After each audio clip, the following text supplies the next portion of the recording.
What if Luffy joined the Revolutionary Army instead of becoming a pirate? In the world of One Piece, everything began with a simple dream, a boy wanting to become the king of the pirates. But what if that dream never existed? What if the fated meeting with Shanks never happened? What if the straw hat was never passed on?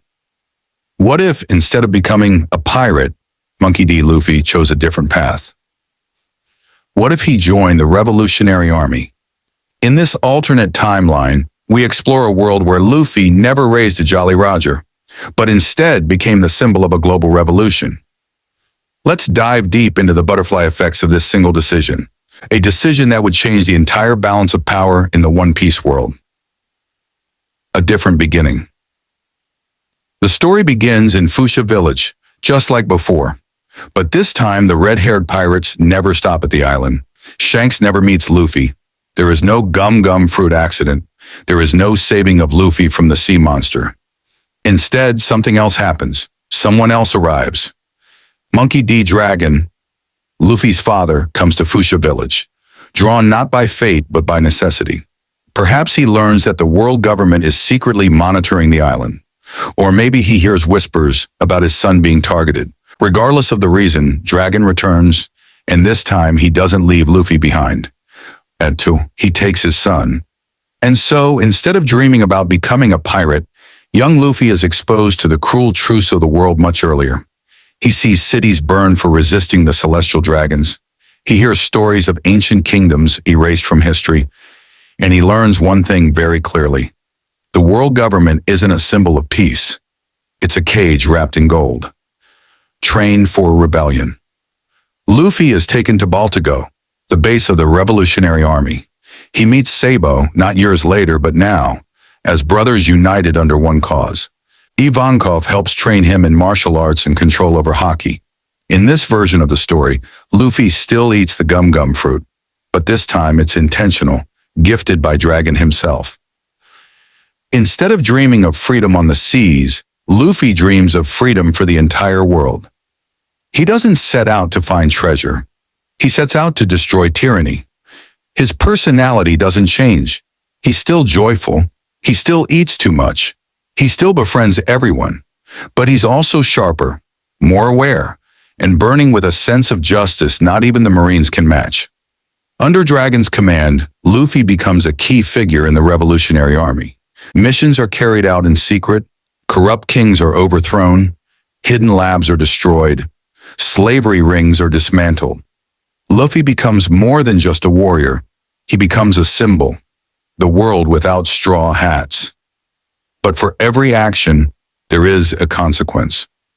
Without Luffy and East Blue, Zoro remains chained in that marine base. Nami continues to suffer under Arlong's rule. Usopp never becomes a brave warrior. Sanji stays trapped in the Bharati, never knowing there's a world beyond. The Straw Hat Crew never exists. The Going Merry never sails. Alabasta Falls, Annie's lobby remains untouched. The Yonko remain unchallenged. Nico Robin is never saved, and her knowledge of the Void Century is buried deeper than ever. The Grand Line grows darker, more dangerous.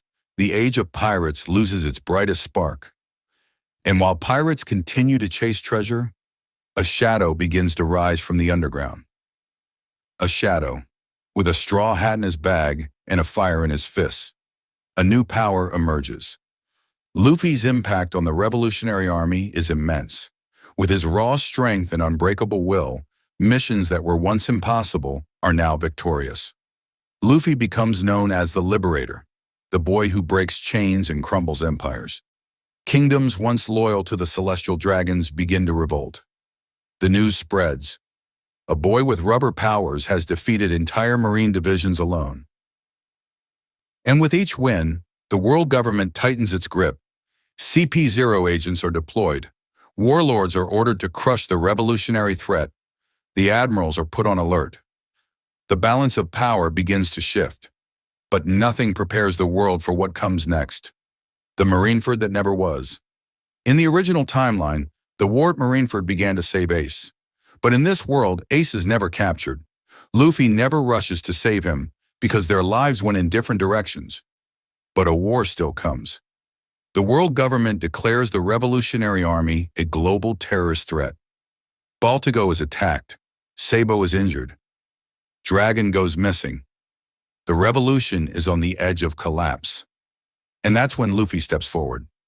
With no fleet, no Yonko allies, no pirate crews. Just a single message to the world.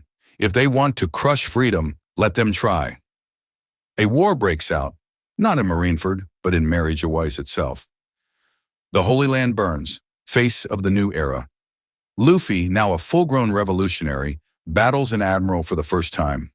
Akainu, the man who believes in absolute justice. The man who burned Ace in another world. Their battle shakes the sky. Haki clashes against magma. Ideals clash harder than fists. Luffy doesn't fight for treasure. He fights for every child sold into slavery. Every island silenced by fear. Every voice crushed under the heel of power. And in the middle of it all, a secret is revealed. The empty throne is not empty. The true ruler of the world, Imu, watches from the shadows. But Luffy is not afraid, not of admirals, not of gods, not of history itself. He's ready to shatter the lies of the world, a world unchained. With the fall of Mary Joyce, the celestial dragons are exposed, their crimes go public. Countries once loyal to the world government declare independence. The ancient weapons resurface. The Void Century is on the verge of being revealed. Luffy, standing at the center of the storm, holds no title. He is not a pirate king, not a Yonko, not even a revolutionary leader. He is simply free. And that freedom becomes contagious.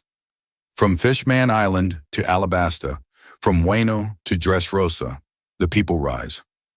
Because in this world, Luffy didn't chase the One Piece. He became something even greater.